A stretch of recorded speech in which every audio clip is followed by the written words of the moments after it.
안녕하세요. 분당 보은철학원장 보은도사입니다.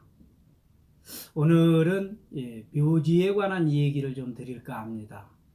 얼마 있으면은 한식이 다가오는데요. 한식이 다가오게 되면은 조상의 묘에 때를 새로 입히기도 하고, 무너진 봉분도 새로 이렇게 보수를 하기도 하고, 또 때에 따라서는 다른 곳에 이장도 하는 분도 계시고, 또 이 매장되었던 이거를 새롭게 개장하여서 납골당에 화장을 한 후에 납골당에 다시 모시는 분들도 계실 겁니다.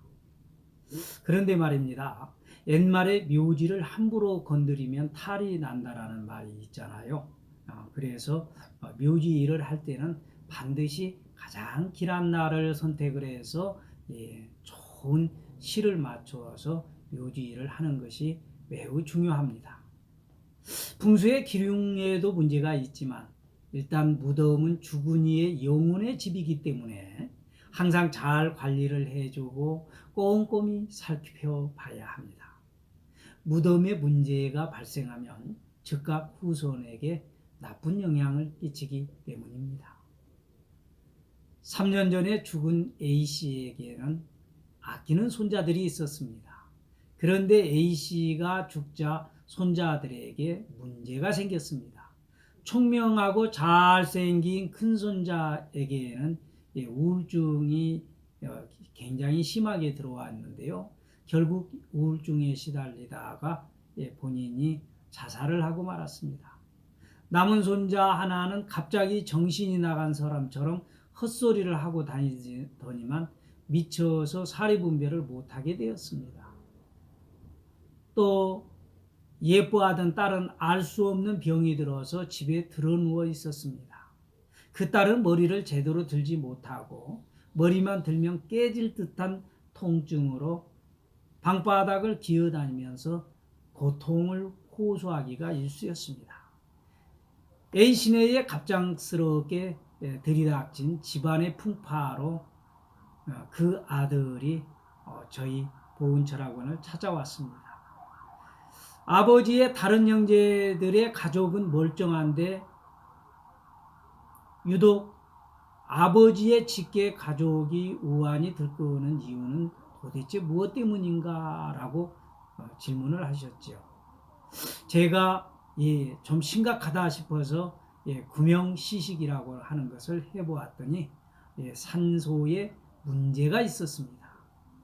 그래서 이장을 하시는 게 좋겠네요.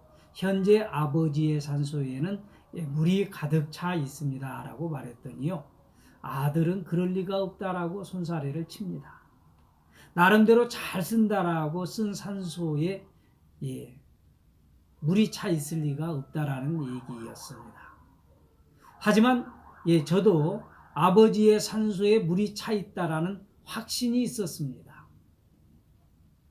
산소에 묻힌 A씨의 영가가 구명시식 때에 자기의 무덤에 물이 차서 너무너무 춥다라고 직접 저에게 전해준 얘기가 있었거든요. 결국은 우여곡절 끝에 산소를 파보기로 했습니다. 제 말대로 산소는 반쯤 물에 잠겨 있었고 A씨의 시신은 물에 떠서 썩지도 않는 채 상당한 세월을 보냈던 것이죠. 시신이 불편한 상태가 되자 불가사의하게도 그가 아낀 사람들에게 나쁜 기운이 흘러갔던 것입니다. 이장 후 거짓말처럼 딸의 병도 나았고 지능이 떨어진 손자도 차츰 예전의 명석함을 찾아갔습니다. 묘지에 물이 차게 되면 이를 수맥에 놓여 있다라고 하는데요. 이와 같이 비슷한 일들이 발생을 하면서 집안의 우환이 들끓게 됩니다. 또 다른 사례를 한번 볼까요? B씨의 집안은 모두가 디스크 환자였습니다. 여기저기 병이 많아 매일 병원에 다니는 일들도 많았습니다. 할아버지가 돌아가신 뒤부터 가족이 아픈 치료를 자주 했다고 합니다. B씨는 자기 집에 닥친 우환의 원인을 알고자 저를 찾아왔습니다.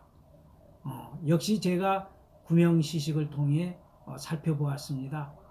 구명시식 중 나는 뜻밖의 장면을 보게 되었습니다. 할아버지의 관을 묻기 위해 묘자리를 파게 되는데 그곳에서 다른 사람의 뼈가 나왔습니다. 이 비씨는 결국 그 뼈를 버려버리고 그 자리에 할아버지를 묻게 되었습니다. 시간이 좋다라는 말을 그 한마디만을 묻고 할아버지를 좋은 곳에 묻고 싶은 욕심 때문에 이러한 일을 벌인 거지요. 봉분도 없어진 산소라서 설마 누가 묻혔으리라고는 상상도 하지 못했기 때문에 벌어진 일이었겠습니다마는 그렇다 할지라도 거기에 다른 사람의 유골이 나오게 되면 잘 모셔서 다른 곳에 안치를 해주든지 아니면 그곳에 묘를 쓰는 것은 하지 말았어야 되는 겁니다.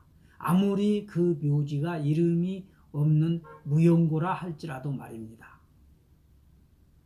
이 원래 묘지의 주인인 영가는 크게 화를 내면서 구명시식에 나타났습니다. 저 사람이 내 산소를 훔쳤습니다. 허락도 없이 내 뼈를 다른 곳에다 버리다니요. 저는 용서할 수가 없습니다. 화가 난 영가를 겨우 진정시키고 합리적으로 해결을 해보도록 생각을 해보았습니다. 집이 편해야 사람이 편한 것처럼 이 산소도 항상 문제가 없이 편안해야 그 집안에 우환이 들끓지 않고 좋은 일들이 활락하게 많이 생기는 겁니다.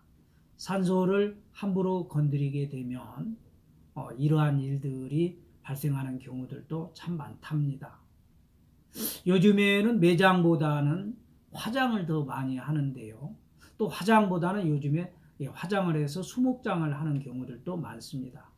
저 역시 풍수지리 쪽에 열심히 공부를 하면서 전국의 명산을 찾아 명당도 많이 찾으러 다니기도 했습니다만 요즘 매장 문화가 상당히 많이 바뀌었습니다. 어떻든 간에 오늘 동영상을 보고 계시는 분들은 만약에 화를 피하고 싶다라면 가능한 화장을 저는 권하고 싶습니다. 왜 그러냐면 매장을 해서 그 유골이 잘못된 흉당으로 들어갔을 때는 발복이 잘 안 되고 집안에 우환이 들끓기 시작을 하거든요. 따라서 이 화장을 하게 되게 되면 적어도 화는 보지 않게 됩니다. 또한 매장을 원하지만은 몸이 많이 아픈 환자였다라면 화장을 한 뒤에 유골암에 이용을 해서 매장을 저는 권하고 싶습니다. 아픈 육체에 대한 카르마가 남아서 사후에도 영가가 아픔을 호소할 수 있기 때문입니다. 매장을 할 때는 너무 명당에 현혹되지 말고요. 물이 잘 빠지는 곳인지 또한 햇빛이 잘 드는 곳인지 꼭 확인을 해봐야 합니다. 명당보다 더 중요한 것은 자손들이 자주 찾아뵐 수 있는 곳이어야 하고요. 또한 산소를 잘 관리를 해드리는 일이 이 어떤 효도보다도 가장 큰 효도가 될 것이며 또 그 후손들은 이 좋은 복을 누릴 수 있는 그러한 상황들이 이어질 것이라고 저는 믿어 의심치 않습니다. 오늘은 조금 접하기 어려운 얘기들, 약간 이해하기 힘든 얘기를 좀 여러분들과 함께 나눠봤죠. 이 묘지에 관한 부분들은요, 일을 하다 보게 되면요, 굉장히 불가사의한 일들이 대단히 많습니다. 오늘은 여러분들과 이 묘지를 손을 댈 때는 적어도 날짜도 좀 잘 잡고 그 다음에 그곳이 정말로 불량지, 즉 묘지를 써서는 안 되는 곳이 아닌가라고 하는 부분들은 꼭 전문가와 함께 상의를 해서 이렇게 묘지를 잘 이장을 하는 것이 좋을 것 같고요. 또 이장을 하다가 다른 뼈가 나오게 되면은 그곳에 이장을 하는 것을 과감히 포기를 하고 조금 옮겨서 다른 쪽의 혈자리를 찾아보시는 것도 복 받는 비결 중에 하나라고 생각을 합니다. 앞으로도 보은도사는 여러분들이 궁금해하는 어떤 정보, 또 다른 새로운 어떤 정보를 가지고서 또 찾아뵙도록 하겠습니다. 고맙습니다.